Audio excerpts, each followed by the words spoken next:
انہی کا بنایا ہوا تھا، وہ ان کے دماغوں سے کھیل رہا تھا اور انہیں پہچاننے میں اتنا وقت لگ گیا تھا۔ اویم کا بس نہیں چل رہا تھا ایگل ٹیم کے ایک ایک فرد کو پکڑ کر شوٹ کریں۔ اویم کے ایک ہیکر فرینڈ نے ایگل کا سسٹم ہیک کرنا چاہا تو اس کا اپنا سسٹم ہیک ہو گیا۔ وہ سب بری طرح پریشان ہو گئے تھے۔ اویم کا صبر جواب دے گیا تھا جب اس نے ڈائریکٹ ایگل کی آفیشیل ای میل پر اس سے واضح بات کی۔ میں جانتا ہوں تم نے میری بہن کو اغوا کیا ہے، اسے میرے پاس واپس لاؤ بزدل انسان۔ اویم کی ای میل نے ولادیمیر کے لبوں پر مسکراہٹ پھیلا دی تھی۔ تمہاری بہن میرے ساتھ نہیں، لیکن میں جانتا ہوں کس نے اسے کڈنیپ کیا ہے۔ جاننا چاہتے ہو لیکن تم اس تک نہیں پہنچ سکتے۔ میرے الفاظ یاد کر لو مسٹر اویم خان۔ ایگل سے جواباً ملنے والی میل نے اویم کو کچھ پل کے لیے بے جان کر دیا تھا۔ تو کیا واقعی وہ غلط ہے؟ معاملہ اتنا آسان نہیں تھا جتنا لگ رہا تھا۔ میں ہر قیمت پر جاننا چاہتا ہوں۔ میں تمہیں قیمت ادا کروں گا، بس بتاؤ وہ کون ہے؟ وہ گالی ہم سے کیا چاہتا ہے؟ اس نے میری بہن کو کیوں اغوا کیا ہے؟ اویم بے تاب سا ہونے لگا تھا سچ جاننے کے لیے۔ یہ سچ تھا، وہ ارما کے لیے کچھ بھی کرنے کو تیار تھا، مگر اب مزید اسے وہاں نہیں چھوڑ سکتا تھا جہاں وہ تھی، اور جانے کس حال میں تھی وہ۔ جوزف کا بیٹا اسے تم لوگوں سے دور لے گیا ہے۔ جوزف جو سالک اکیان کی وجہ سے مرا تھا۔ اب تم پوچھو گے جوزف کون ہے؟ جاؤ اپنے باپ سے پوچھو، وہ بہتر جانتا ہے۔ اویم ناسمجھی سے ای میل پڑھ رہا تھا جب اور ای میل اور اسے پڑھ کر اویم چپ ہو گیا تھا۔ ہو سکتا ہے تمہاری بہن کی آزادی کی قیمت تمہاری موت ہے، یا اسے بھول جاؤ۔ یہ انفو کافی ہے جو میں تمہیں دے سکتا ہوں۔ میں بعد میں تمہیں اس انفارمیشن کی قیمت بتاؤں گا۔ ولادیمیر نے اسے ارما کا پتہ دے دیا تھا۔ اس نے وہ سب بتا دیا جو ضروری تھا، جو انہیں ارما تک پہنچا سکتا تھا۔ اویم جھٹکے سے اٹھتا گھر کی طرف روانہ ہوا۔ اس کے دوست اسے پکارتے رہ گئے مگر وہ انسنی کر گیا۔ ارما کی خبر مل گئی تھی، اسے لایا جا سکتا تھا، وہ واپس آ سکتی تھی، اور اس کے لیے اویم کو مرنا پڑتا تب بھی اسے قبول تھا۔ اسے اب جوزف کے بارے میں سالک سے پوچھنا تھا۔ کینڈی کو جوزف کے بیٹے نے کڈنیپ کیا ہے۔ کیا آپ جانتے ہیں جوزف کون ہے؟ اویم سالک کے سامنے بیٹھا سوالیہ نظروں سے انہیں دیکھ رہا۔ جوزف کون؟ ناسمجھی سے کہتے ہوئے سالک رکے اور ذہن میں جھماکا سا ہوا تھا۔ اوہ، جوزف ایک اللیگل ریسر تھا جو بعد میں اللیگل بائک ریسنگ کرواتا تھا۔ وہ بہت خطرناک گینگسٹر تھا، مرڈرر بھی تھا۔ میری اس سے دشمنی بائک ریسنگ سے ہوئی۔ اس نے دھوکے سے میری بائک چھینی تھی۔ باقی واقعہ اور جوزف کا مزید انٹرو آپ حب قلب کے سیزن 1 شاہ من میں پڑھ سکتے ہیں۔ سالک نے پریشانی سے سیدھے ہو کر بیٹھتے ہوئے تفصیل سے سب اویم کو بتایا۔ وہ بھی پریشان ہوا۔ تو آپ نے اس کا مرڈر کروایا؟ مطلب مجھے پتا چلا کہ اس کی ڈیتھ آپ کی وجہ سے ہوئی۔ اویم کے کہنے پر سالک نے نفی میں سر ہلاتے ہوئے گہرا سانس خارج کیا۔ اس نے بہت تنگ کیا پولیس کو، وہ ہٹ لسٹ پر تھا۔ ایگل بائک ریسنگ میں بہت ڈیتھس ہو رہی تھی۔ جب پولیس کا گھیراؤ تنگ ہوا تو وہ امریکہ سے فرار ہو رہا تھا، اور میں نے بس مارسیل کی ہیلپ کی۔ وہ ایئرپورٹ پر پوائنٹ آؤٹ ہوا تھا، سرنڈر کرنے کو تیار نہیں تھا، اسی لیے اسے مارنا پڑا۔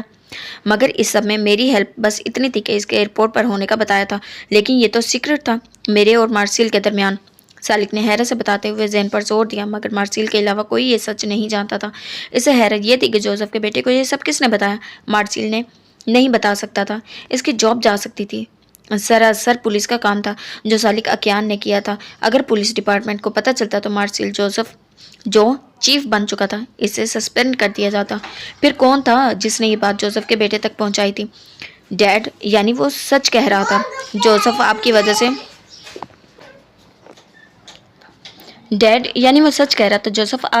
مرا، اور اس بات کا بدلہ اس نے ہم سے لیا، ہمیں مینٹلی ٹارچر کیا، ارما کی ڈیتھ کی اذیت اور تکلیف سے دوچار کیا، اور اب اس کے زندہ ہونے کی ٹپس دیں۔ وہ ہمارے دماغوں سے کھیل رہا ہے، مسلسل اذیت۔ ہم نہیں جانتے ارما کا کیا حال ہوگا، جانے وہ اس کے ساتھ کیا سلوک کرتا ہوگا۔ اویم کے دماغ کی رگ پھٹنے کے قریب ہو رہی تھی۔ ارما ان کی عزیز ترین ہستی تھی، اور انہیں کچھ اندازہ ہی نہیں تھا وہ کس حال میں ہو سکتی تھی۔ یہ سب کس نے بتایا؟ ان سے کہو، وہ جو مانگے گا میں دینے کو تیار ہوں۔ ان سے کہو ارما کو واپس کرے، ورنہ انجام کا ذمہ دار وہ خود ہوگا۔ سالک نے پرتھریلے لہجے میں کہا۔ اویم جانتا تھا اسے کیا چاہیے۔ اسے اپنے باپ کی موت کے بدلے سالک اکیان کی بیٹا یا بیٹی کی موت چاہیے تھی۔ وہ سالک کو نہیں مارنا چاہتا تھا، اسے سالک کو زندہ رکھ کر اسے ذہنی اذیت دینی تھی۔ اس نے جیسے اس کا باپ چھینا تھا، وہ ایسے اس کے اولاد چھین لینا چاہتا تھا۔ وہ اسے اس درد سے دوچار کرنا چاہتا تھا جو اس نے جھیلا تھا۔ اویم نے بہت کوشش کر لی تھی، مگر